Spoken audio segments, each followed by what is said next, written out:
Olá, boa tarde. Muito obrigada a todos, obrigada pelo convite. Gostaria de apresentar os meus colegas aqui de mesa, Dr. Fernando Capês, presidente do PROCON, Dr. Paulo Rabelo, presidente da ANS, e a minha colega Rogéria, advogada do Hospital Albert Einstein.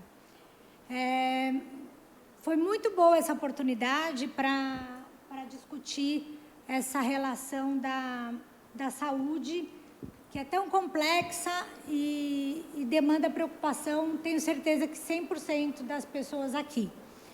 Antigamente, a gente tinha uma demanda muito grande por procedimentos, itens fora de cobertura contratual. Com a criação da Agência Nacional de Saúde, em 2000, houve muitas conquistas para os consumidores.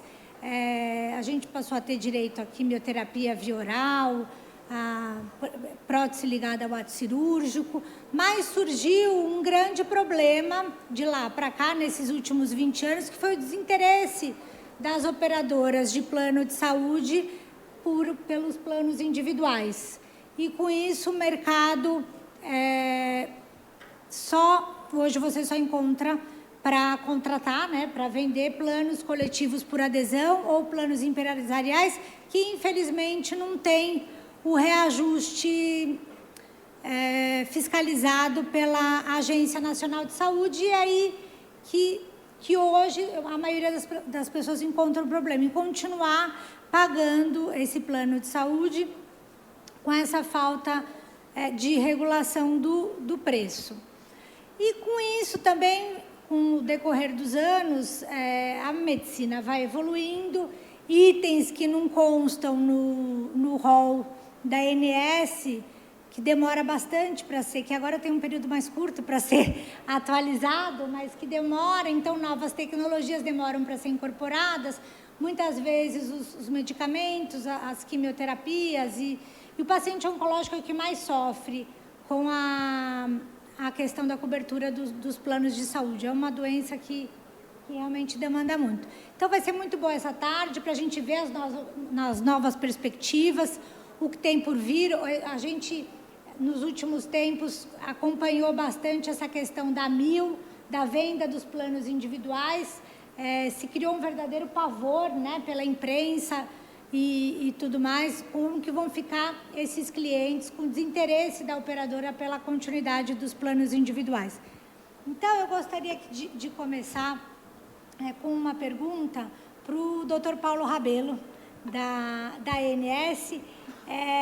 Quais os principais... Oi? Rabelo, desculpa. Quais os principais desafios da agência, nesses últimos anos, para acabar ou diminuir essa litigiosidade entre os consumidores e as operadoras? Se tem uma luz no fim do túnel para essa questão também dos reajustes dos planos coletivos. Bom, obrigado pela pergunta, Renata. Com relação aos planos individuais, existem operadoras que comercializam os planos individuais, tem novas operadoras entrando nesse mercado que estão comercializando os planos individuais, ou seja, de fato há um percentual menor se comparado ao plano coletivo, mas o fato é que hoje sim existe oferta para planos individuais. Agora, há de concordar com a sua afirmação de que a gente precisa entender melhor o que é que está acontecendo. Existe na nossa agenda regulatória a discussão sobre o acesso. Eu, recentemente, estive conversando, depois de uma provocação que me fizeram, informei que a agência está aberta para fazer esse tipo de diálogo, desse debate, para que a gente possa entender o que, de fato, está acontecendo. Qual é o problema pela não comercialização do plano individual? Seria o reajuste ser tabelado pela agência, ou seja, a gente estabelecer um teto máximo desse reajuste. Seria a questão da rescisão unilateral, a impossibilidade de rescisão unilateral, que aí eu já de antemão já digo que, pelo menos na minha gestão, nós não vamos discutir isso, não tem por que discutir isso, mas a questão do reajuste individual, a gente tem algumas formas e alguns meios de poder dialogar, poder avançar. Tem a revisão técnica, que é uma previsão legal, que inclusive foi em decisão colegiada, foi suspensa, Mas eu acho que se a gente sentar na mesa, estamos aqui num debate sobre a era do diálogo, eu acho que nada mais propício do que a gente conversar, sentar na mesa, encontrar soluções, ver se de fato essa é um problema, a questão do reajuste. Se a gente puder encontrar uma forma para que estimule a venda do individual, taxando deixando de taxar o reajuste, eu tô propenso a conversar. Agora, eu tenho que olhar numa lógica completa, mais ampla, ou seja, numa lógica do vaso comunicante, ou seja, eu tenho que avançar no plano individual, mas precisamos também avançar dando mais transparência no plano coletivo, e aqui, por lealdade intelectual, tenho que fazer uma provocação, uma afirmação. O doutor Fernando Capês esteve conosco conversando sobre isso, tendo apresentado, inclusive, um ofício pedindo que nós dessemos mais transparência, e isso estará na nossa próxima agenda regulatória, essa discussão. E aí, aliado a isso, tem o Guia ANS de Planos, que é estão mencionando aí como um Open Health, mas eu acho que a gente já tem esse guia desde 2009, que avançou em 2019, que faz com que haja maior portabilidade dentro do setor. Os beneficiários eles podem ter essa ferramenta para estimular a concorrência dentro do setor. Então, nós já temos hoje muitas ferramentas que podem estimular e avançar nesse tema, mas, obviamente, a gente está à disposição para que a gente possa conversar sobre esse ou outro qualquer assunto que venha a ser trazido para que a gente possa discutir na agência. Muito bom. E lá no PROCON, doutor Capês, como é que andam as coisas? Essa questão da AMIL, né, da venda da carteira da AMIL dos planos individuais, vocês tiveram muita reclamação dos consumidores. O que mais chega para vocês? Essa questão do reajuste ou a questão de cobertura, de atendimento? Então, boa tarde, Renata, Paulo Rebelo, doutora Rogéria. Queria parabenizar também o Roberto Meyer pelo evento, principalmente pelo nome, né? Era do diálogo. Não estamos ainda vivendo muito essa era, né? A era da briga, estamos vivendo ainda, do bate-boca, não do diálogo. Então é bom a gente estar nos preparando para uma era em que as pessoas possam conversar, trocar ideias, dialogar e brigar menos e chegar mais a consensos. Eu costumo dizer que o Brasil leva 10 anos discutindo óbvio ou discutindo bobagem para fazer o que precisa ser feito no 11º ano. Mas nós temos uma tradição de debate, de briga, de discussão, e o foco sobre as grandes questões ficam deixadas de lado. Nós precisamos nos unir para eliminar as travas do desenvolvimento econômico, as travas burocráticas. Então, o PROCON, sob a minha condução, eu estou pedindo exoneração na sexta-feira, por questão da legislação eleitoral. Guilherme Farid, meu chefe de gabinete, assumirá o comando do PROCON e continuaremos com o mesmo entendimento. Nós não temos um PROCON ideológico. Nós temos um PROCON técnico, PROCON comprometido com a defesa da lei e com a defesa do consumidor, mas sem radicalismos e sem demonizar o fornecedor. Eu tenho 34 anos de carreira no Ministério Público, eu sei o que é combater crime organizado, eu sei o que é empresário, o que é uma pessoa honesta, correta, que está lutando e que, às vezes, evidentemente, ocorre no dia a dia questões relacionadas à defesa do consumidor. O PROCON tem que se posicionar. Com relação aos planos de saúde, eu quero deixar muito clara esta posição, é uma posição oficial do PROCON de São Paulo, pelo menos, acho que a Cláudia está aqui, acredito que seja do PROCON do Paraná, de todos os PROCONs. Nós queremos mais transparência. Sabemos que o lucro é o que move a atividade empresarial e sou contra a excessiva regulação do setor. O mercado tem que decidir, mas nós temos que atuar para evitar abusos. Porque se houver abuso na margem de lucro, que o artigo 39, inciso 5º do Código do Consumidor considera prática abusiva, obtenção de uma vantagem excessiva, desproporcional em detrimento do consumidor, está escrito lá, porque o artigo 170 da Constituição, que trata dos princípios da ordem econômica, coloca no inciso 5º a defesa do consumidor combinada com a livre iniciativa, porque o artigo 5º, inciso 32, diz que a defesa do consumidor é um dos direitos individuais fundamentais. Então, nós temos que ter equilíbrio nessa avaliação. Se a margem de lucro pode ser obtida com maior número de segurados, nós temos que atuar para que não diminua esse número. Qual é a nossa preocupação, não só do PROCON, mas de todos os brasileiros? Se o sistema privado de saúde começar a ruir, se as pessoas não puderem mais pagar para ter o seu plano de saúde, elas vão superlotar o Sistema Único de Saúde. Eu fui num programa de rádio e perguntaram, o senhor é agente público, é político, o senhor se trata no SUS? O senhor deveria ir ao SUS. Eu falei, não, eu tenho seguro-saúde. Se eu posso pagar um seguro-saúde, eu não posso tirar a vaga de quem precisa, aumentar a fila, a espera, os problemas. Então, a gente tem conversado com o Paulo Rebelo, ele é uma pessoa de diálogo, já tivemos, sim, não desentendimentos pessoais, jamais, são questões institucionais. O PROCON de São Paulo entrou com várias ações na Justiça contra planos de saúde, aplicou multas, e nós queremos o seguinte, a nossa posição, nós entendemos que as operadoras de planos de saúde devem publicar todas as despesas reembolsáveis que tiveram no ano anterior, a fim de viabilizar um cálculo atuarial razoável para o reajuste. Porque hoje a gente está um pouco perdido.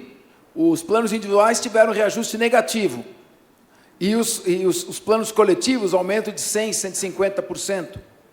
Então, isso está errado, há um desequilíbrio.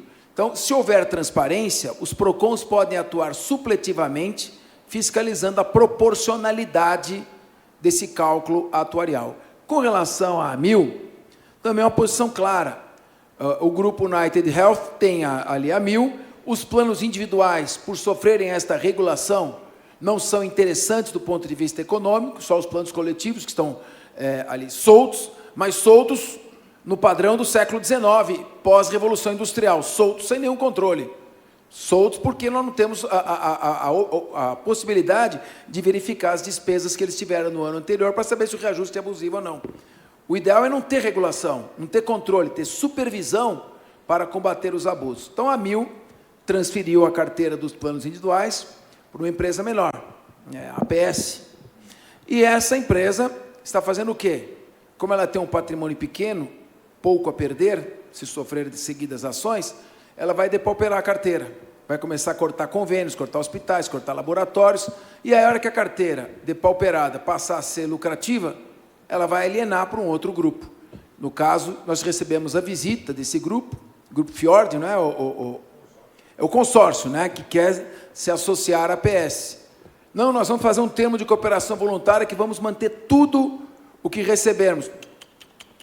Vocês vão manter tudo o que tinha na AMIL, que é aquilo que o segurado se comprometeu. É o mesmo plano, aí não há problema, senão nós vamos contestar. Vejo aqui, Renata, encerrando com otimismo, a figura do Paulo Rebelo, porque ele é uma pessoa de diálogo, e eu passo a ter uma opinião dele de uma pessoa bem intencionada, um agente público correto, então nós estamos juntos nisso. O Farid dará sequência a esse trabalho, mas eu estarei também, como membro da sociedade civil e membro do Ministério Público, acompanhando. Então, era essa a nossa posição. Muito bom, muito obrigada, doutor Capês. Essa questão da transparência realmente é um problema, porque nem perante o judiciário, a minha experiência é com o judiciário, né? As operadoras não apresentam os números, e é assim que a gente consegue ganhar as ações da justiça, pela falta de transparência. Agora, Rogéria, de você eu queria saber como é que fica o hospital, né, nessa briga entre o consumidor, porque os dois são os seus clientes, tanto o plano de saúde é cliente do hospital, de onde vem a sua receita, e o consumidor final também, o paciente. Como que o hospital se posiciona, né, dessa maneira? E depois eu queria que você comentasse um pouco também como que o Einstein vê essa questão da verticalização dos hospitais, né? Muitos planos de saúde com rede própria de hospitais acaba, na minha opinião, né, acaba diminuindo muito a qualidade, mas onde se mantém os custos mais baixos e fica um mercado bem engessado. Então, eu queria que você comentasse um pouco sobre essas duas questões para a gente, por favor. Obrigada, Renata. Boa tarde a todos. Eu sei que não almoçaram, embora o Renato tenha convidado todo mundo, mas já é boa tarde. Saúdo a vocês também, Capês, Paulo, Renata. O hospital fica, gente, né? Assim, como é que o hospital fica? O hospital fica por quê? Porque ele não consegue receber a conta, mas muitas vezes na judicialização ele é obrigado a prestar o atendimento, né? Você não nega atendimento, evidentemente. Então o hospital fica com a inadimplência, fica com o passivo, e muitas vezes aguarda aí anos e anos para conseguir receber uma conta hospitalar. Eu fico muito feliz aqui, assim, os 3 painelistas falaram uma palavra que ela é fundamental, né, que é transparência. Por que eu digo isso? Porque quando um plano se oferece para... te oferece, por exemplo, um plano e diz assim, olha, eu cubro o Sírio, eu cubro o Einstein, eu cubro o Redditor. Ele não diz o que ele cobra em cada hospital. Mas ele precisa dizer, porque ele não me contrata para tudo. Né? É uma relação de consumo, literalmente. A pessoa chega até mim e fala assim, Einstein, eu quero contratar de vocês procedimentos de alta complexidade, por exemplo. Estou dando um exemplo.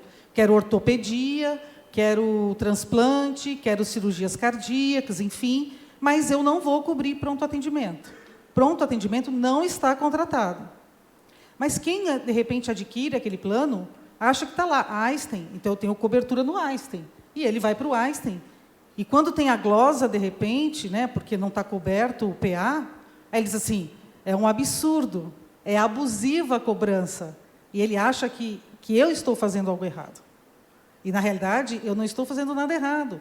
Eu estou cobrando dele o que não está contratado pelo plano dele. Então, essa questão da transparência, o Capês traz aqui, né, eventualmente, essa divulgação de valores, essa transparência também é necessária. Né? O que cada operadora contrata em cada hospital. A gente tem uma ilusão de que, como a gente está lá no nosso... Agora não é mais livrinho, né, gente? Entrega a idade. Como está lá no site que você tem acesso a determinado hospital, você pode ir para tudo. E não é assim. Você pode ir para o que a sua operadora contratou comigo. E, geralmente, com exceção das eletivas, que a gente tem tempo de ligar, perguntar, saber se o procedimento é coberto, né, saber se tudo é coberto. Né? Quando você não tem esse tempo, que é uma urgência, uma emergência, você simplesmente vai. Né? Por quê? Porque você está preservando um bem maior, que é a sua vida. Então, esse é um ponto muito, muito discutido hoje.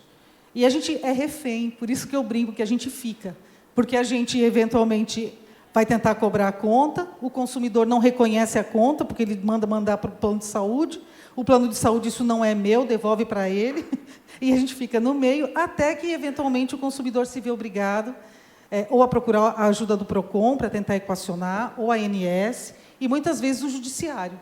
E, até que isso se resolva, eu não recebo essa conta. Mas eu já prestei o serviço, eu já paguei meus funcionários, os insumos já foram utilizados, e a gente acaba ficando com essa inadimplência. A segunda pergunta da Renata... Sobre a verticalização. Eu acho que a livre concorrência ela é excelente, ela estimula o mercado, e a gente precisa só saber se é uma livre concorrência também transparente, não é verdade? Porque se, eventualmente, a gente tem outros players com privilégios frente ao acesso de informações, né? Por exemplo, acessos de tabela, isso é o nosso segredo, né, gente? Assim como todos os que aqui estão. Tem o segredo comercial de vocês, enfim, a sua tabela, quanto você paga pelos seus insumos, como você trabalha as questões de dados, né, uso de dados. Acabamos de ter aqui um painel riquíssimo, falando sobre a importância do uso de dados hoje em dia, como você transforma, por exemplo, aquilo em benefício para o seu usuário, cuidando da saúde dele, não da doença, enfim. Eu vejo a verticalização, eu não vejo como uma preocupação no sentido de que ela não seja possível, mas eu entendo que deve ser garantido a todo o setor as mesmas condições de trabalho, né? E eu não sei se isso será permitido com os movimentos que estão ocorrendo. Então, nos gera um pouco de preocupação, inquietude nesse sentido, né? Será que nós continuaremos tendo as mesmas condições de trabalho, de legitimidade na hora de negociar? Se ninguém vai ter informação privilegiada por conta disso, a ponto de repente, não te permitir uma livre negociação? Isso sim me preocupa. E lá na ANS, doutor Paulo, como é que é vista essa questão da verticalização? Tem mais um grande movimento no setor agora da Sul América, que se juntou à Redditor. Como é que fica essa questão dos consumidores? É uma preocupação também para a agência, essa questão da verticalização? Veja, a agência acompanha e monitora esses movimentos do setor. Eu não vejo com preocupação. Obviamente, a gente precisa fiscalizar, analisar, ver como é que está se dando esse modelo. Obviamente, você tem um trabalho, tem uma eficiência por trás de tudo isso, e isso precisa ser considerado, precisa ser analisado. Nos dois lados, você vai ter situações de prós e contras, né? Mas eu, particularmente, até pelo período de quaresma que estamos, tenho que acreditar na boa-fé das pessoas, como uma situação de negócio sendo uma situação positiva, em que você vai conseguir fazer uma linha de cuidado do paciente, vai ter uma busca de eficiência nessa questão. Então, a agência, da nossa parte, a gente vem acompanhando, vem monitorando, mas não tem nada que vede esse tipo de iniciativa. Obviamente, tem uma iniciativa que foi aberta no Senado Federal para discutir essa questão da verticalização, de quem vai ficar responsável, porque, obviamente, os prestadores, nós não regulamos os prestadores, tem um leque de órgãos que acabam fiscalizando os hospitais, a Anvisa, os conselhos, enfim. Então, eu acho que a gente precisa só organizar um pouco. Hoje, na estrutura que nós temos, pela proposta que foi apresentada, eles queriam mandar para a agência essa responsabilidade. Nós já informamos que nós não temos capacidade operacional de acompanhar esses dados. Mas é isso, a gente tem, com relação a MIL e a Sul América e a Redditor, também são duas situações que a gente tem visto de uns 10 anos para cá, essa questão da concentração no setor. Obviamente, a gente tem um setor, embora hoje nós temos 700 operadoras, mas é um setor mais fragmentado do mundo, é o nosso. Se você for olhar em outros ambientes, em outros países, a exemplo do próprio Estados Unidos, a quantidade de operadoras que se tem lá é muito reduzida. E aí a agência, de toda forma, vem olhando, vem monitorando, mas assim, não tem nada que nos preocupe ainda. Muito embora a gente tenha uma norma nova sobre a questão da proporcionalidade, para que a gente possa olhar as pequenas e as médias e as grandes. A exemplo do que foi feito até em 2008 entre os bancos, teve aquele too big to fail, grande demais para quebrar. Essa é uma preocupação que a gente precisa ter, porque, obviamente, tem esses grandes grupos. Se você for olhar, as 10 maiores operadoras concentram 40% dos beneficiários do setor de saúde suplementar. Então, a agência vem monitorando, mas, de fato, tem um compartilhamento de responsabilidade com o CAD, também relacionado a essa questão de ato de concentração, que não cabe à agência, mas, da nossa parte, a gente vem acompanhando e monitorando. Tá joia. Tem uma outra questão que eu queria perguntar agora para o doutor Capês, que não é muito discutida, não se fala muito, mas é uma preocupação muito grande para as pessoas, com relação ao reembolso dos honorários médicos. Então, se você tem um plano de saúde que te dá direito ao reembolso, o seguro-saúde, então você tem um plano da Sul América, do Bradesco, qual for, e você vai no médico, paga a consulta e você tem direito a receber o reembolso. Existe uma tabela, só que tem planos muito antigos que essas tabelas não são atualizadas.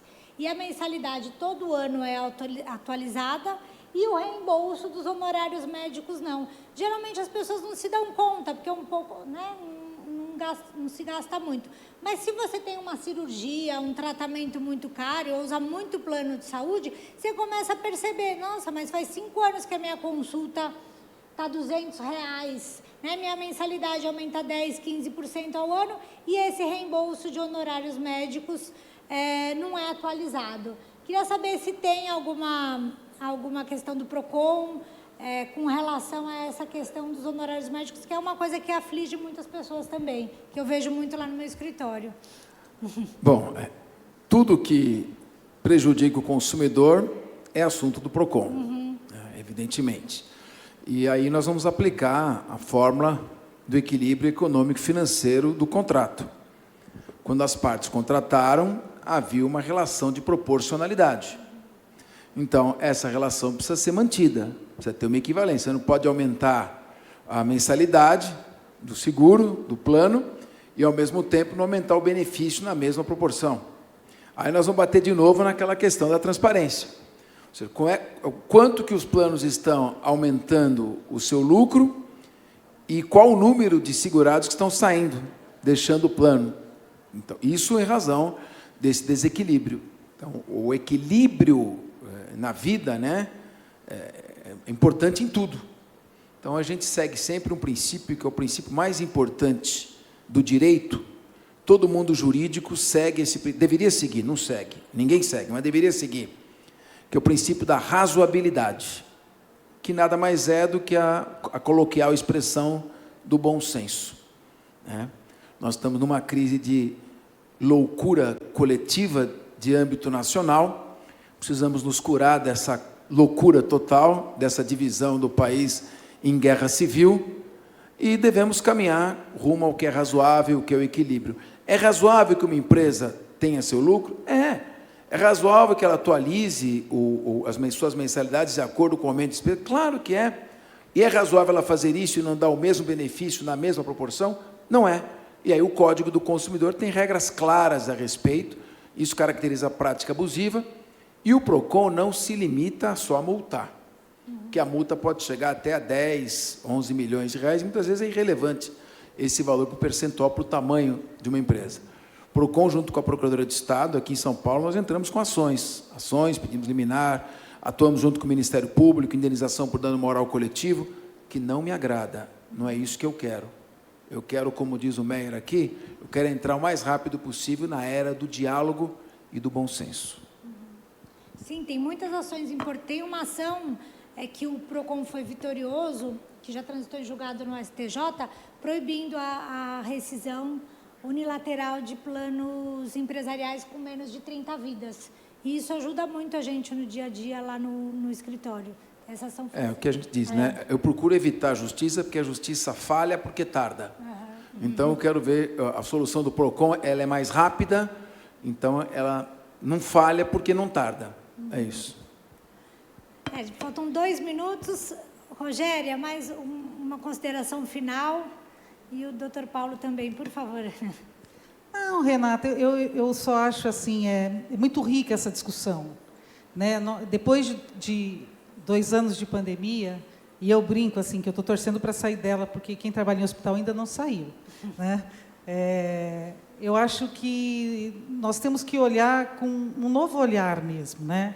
E como o Capês traz aqui, a questão do diálogo cada vez mais presente, a transparência, a questão da igualdade, nunca se falou tanto em diversidade. Então, a gente precisa realmente abrir esse olhar. Essas discussões são ricas, porque traz assim, visões distintas, mas que caminham para a mesma direção, né? Eu vejo que o importante é que o consumidor aqui seja atendido, né?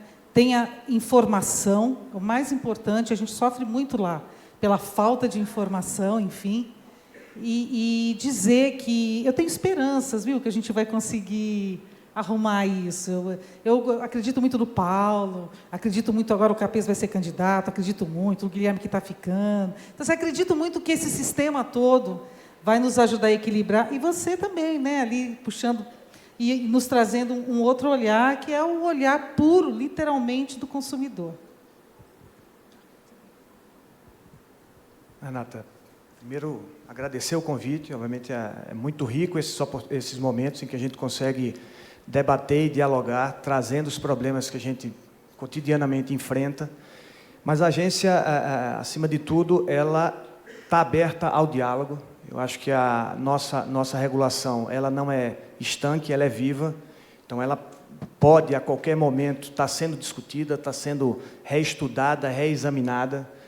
A pandemia nos fez várias provocações ao longo desses 2 últimos anos, e aí fez com que a agência acordasse diante de algumas situações, diante de algumas questões que nós estávamos acomodados, e aí trago, não tenho problema nenhum em dizer. O próprio rol era uma situação, a necessidade da incorporação de nova tecnologia.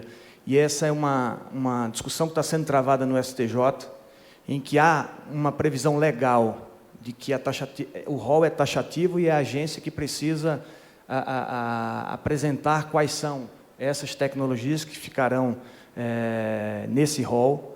Então, essa é uma discussão que o prazo demorou a ser revisto pela agência, e aí foi preciso o legislativo, de alguma forma, nos provocar, e aí estabelecer um prazo bem mais exíguo, e a gente tem que se reorganizar dentro do nosso processo, dentro do nosso fluxo.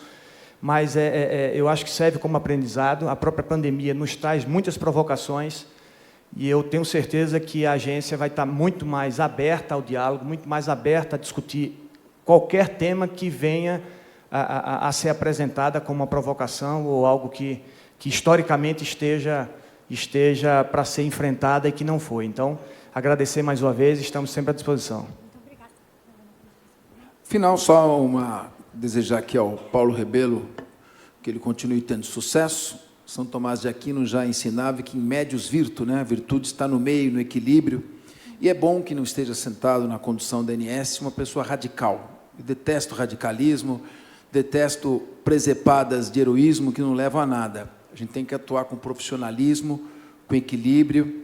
Isso a vida me ensinou. Como eu falei, tenho mais de 30 anos de carreira no Ministério Público, presidia a maior Assembleia Legislativa do país, 3 mandatos de deputado estadual, fui o deputado mais votado em 2014, sou uma pessoa combativa e as guerras que eu já travei na minha vida me ensinaram isso. Graças a Deus saí vencedor de todas.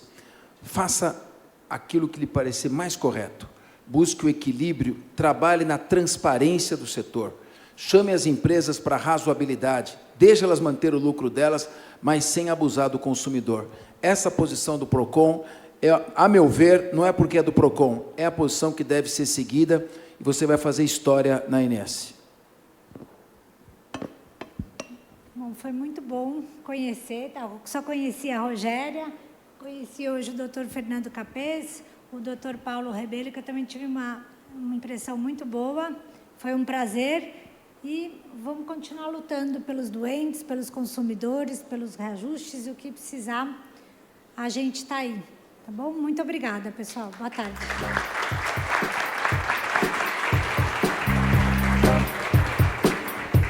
Obrigada.